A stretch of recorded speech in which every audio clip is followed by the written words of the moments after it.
Haya, haya, vijana we, Mombasa we, Likoni we, vijana mko gangari, asanteni sana. Nina furaha tele kuona nyuso ya vijana hapa Likoni. Halo? Halo? Tuliamua kabla tujaenda kwa kikomo ya mikutano zetu mpaka tufike Mombasa. Tukasema tutakuja Likoni. Mara mingi tulikuwa tunakwenda kule Tononoka. Kasema hapana, mara hii tuende Likoni. Sawa? Tuanze safari Likoni.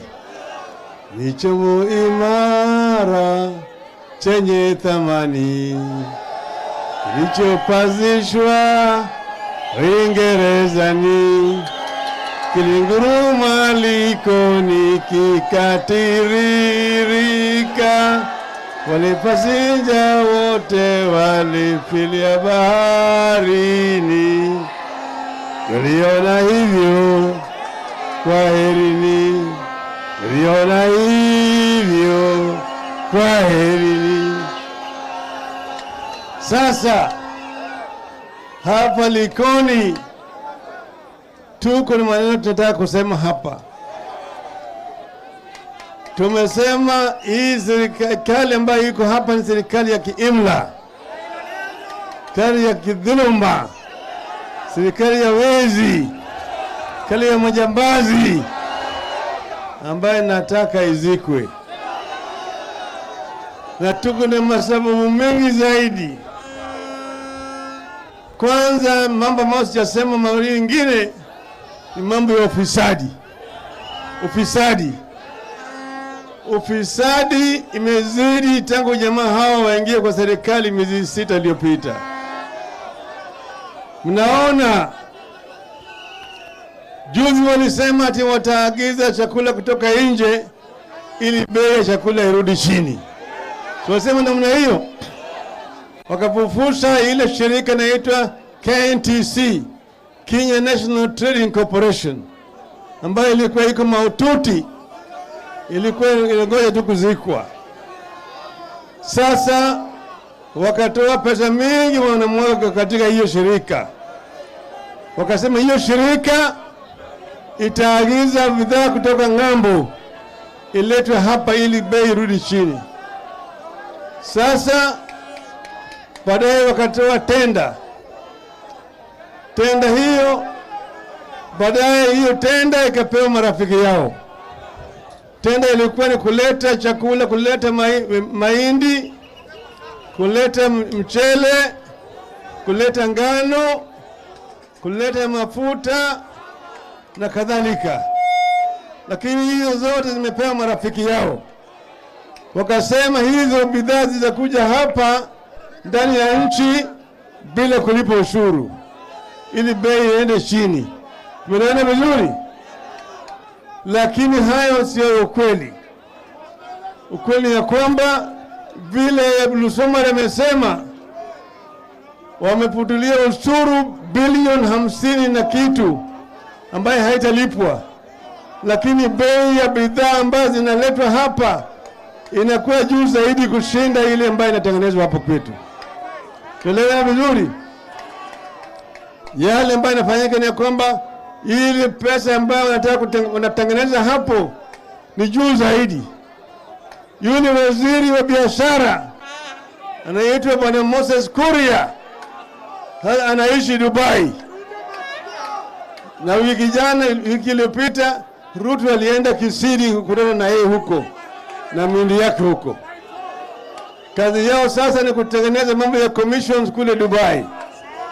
Sasa mbadi mkubwa, niko hapa, sikizeni.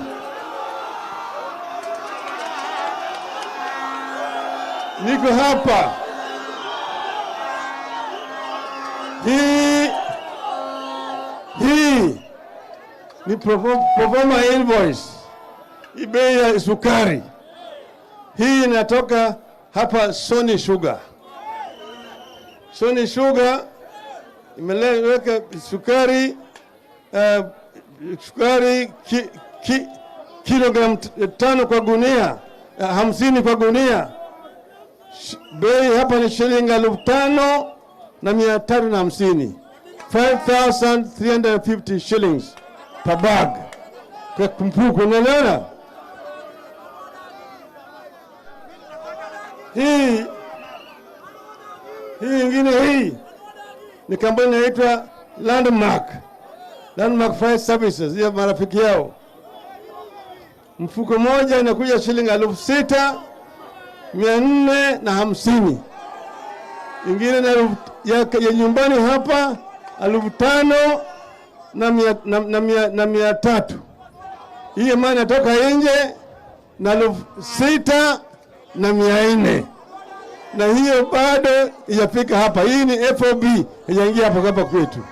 Sasa hiyo pesa ya ziada juu yake ni yao, ya commission yao watu. Tuelewe vizuri. Hiyo ni biashara ndio wanafanya kwa jasho ya wananchi. Yaani gharama ya maisha haitarudi chini, watatumia mabilioni ya shilingi kuleta bidhaa kutoka nje, lakini bei itakwenda juu zaidi. Tumeelewana vizuri hapo? Sasa KNTC ilifufuliwa tu kwa sababu ya kutengeneza biashara na yao watu ambao wako kwa serikali. Pili, wamesema sasa wanataka kununua matingatinga kutoka ng'ambo.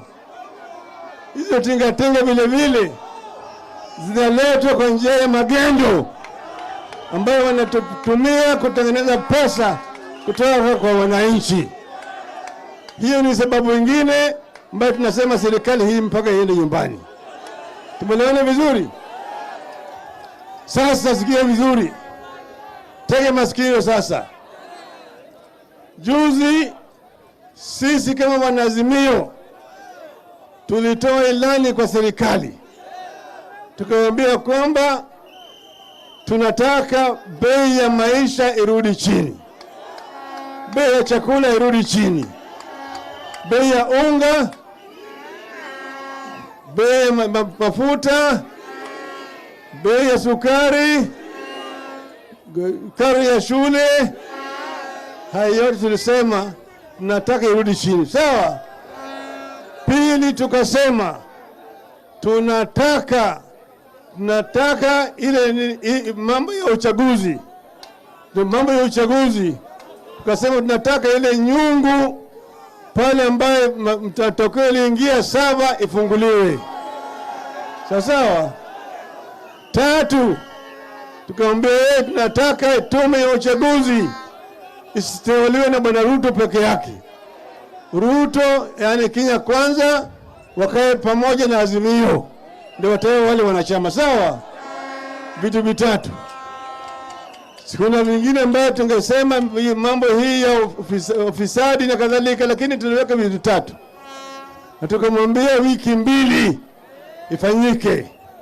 Hiyo wiki 2 ilikwisha Jumatano usiku wa manane. Sawa? Tukasema sasa saa imekwisha. Saa imekwisha sasa. Tuko katika kipindi ya pili sasa. Tumeelewana vizuri? Tulisema kwa sababu wewe umekataa kuzukia onyo yetu. Tunaendelea sasa katika kiwango ya pili. Msikie vizuri. Sheria ya Kenya, katiba ya Kenya inasema ya kwamba mamlaka katika Jamhuri ya Kenya iko mkononi ya wananchi wa Kenya. Kwa kimombo, the sovereignty in the Republic of Kenya lies with the people of Kenya. The people of Kenya can use that sovereignty directly or donate it to their elected representatives. Unaelewana? Yaani wa Kenya ndio wako na mamlaka katika Jamhuri ya Kenya. Wanaweza kutumia hiyo nguvu na mamlaka wao wenyewe au wanaweza kutumia viongozi ambao wamechagua. Sawa?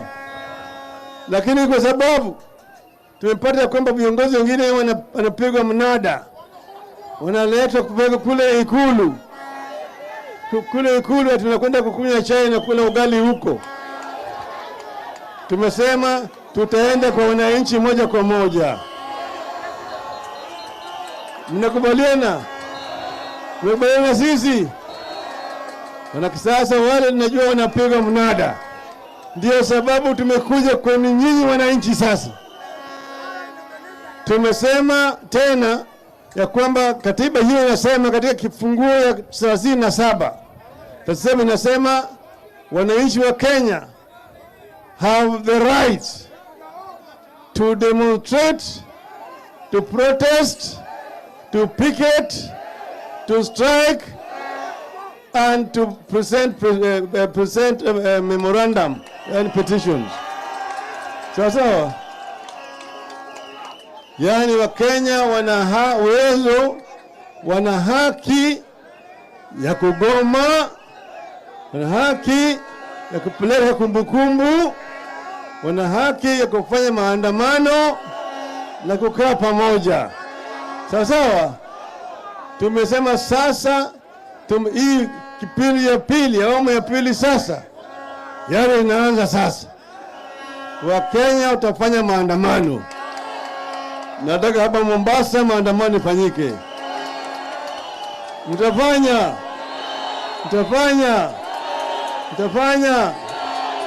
kila mahali na maandamano ya amani. Sisi hatutaki kuharibu mali ya mtu yeyote. Tunafanya maandamano, tunapeleka kumbukumbu katika ofisi ya County Commissioner. Sasa ile mnaenda pale nasema tumekuja. Siku ya kwenda katika ile nyumba nyingine inakuja vile vile. Sawa. Kwa hivyo sasa hiyo imeanza. Hii ni kionjo. Alafu tarehe 20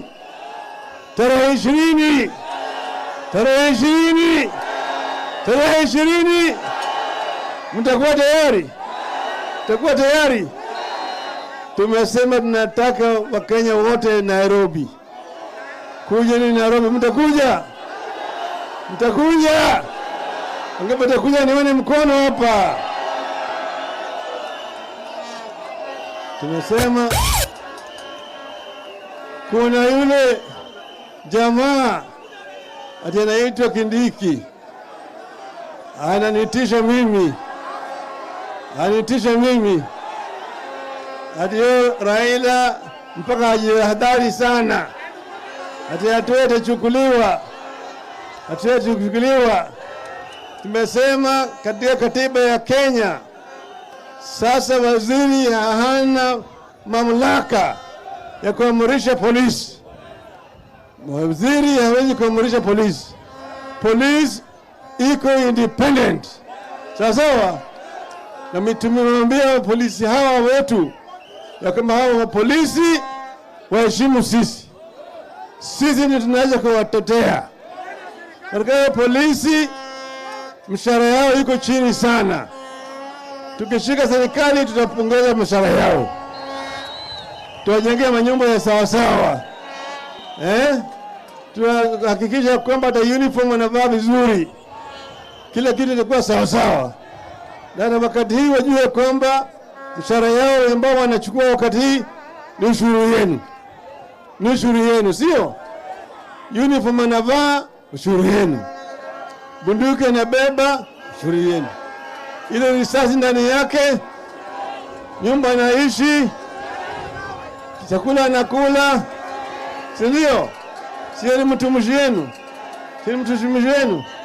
Kwa hivyo tumesema tunataka tufanye pamoja na polisi. Lakini bwana Kindiki, hujajua mimi ni nani. Get up, stand up for your right.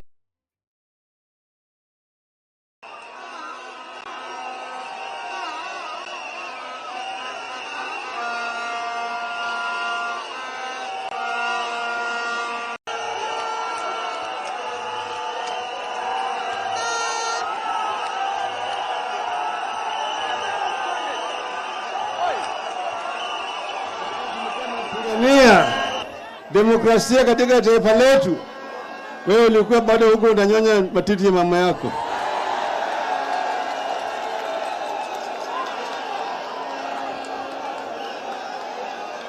Hii uhuru ambayo tuko naye sasa haikuwa kwa wakati ile. Kwa hivyo wewe sasa nataka wewe salute sisi. Tumepigania ile uhuru ikaja.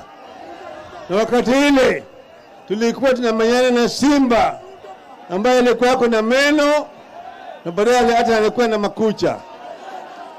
Sasa simba tuling'oa meno, tukang'oa makucha. Ni simba kibogoyo. Sawa. Kwa hivyo wewe waje kututisha sisi. Wakati ile tulipokuwa tunatoka tunaenda, tulikuwa naimba namna hii. Nipigwe teke sitarudi nyuma. O nipigwe teke. Nipigwe pingo. O nipigwe pingo. Niwekwe jela. O niwekwe jela. Peleke kamiti. Peleka ujala. Niwekwe shimo. O niwekwe shimo. Hata Ruto aseme, hata Ruto aseme, hata Ruto aseme, sisa tutarudi nyuma. Hata Ruto aseme, hata Ruto aseme, hata Ruto aseme, sisa tutarudi nyuma. Azimio! Azimio! Wangapi watakuja Nairobi nione mkono hapa? Mama Martha Wangari Karua. Niko njaa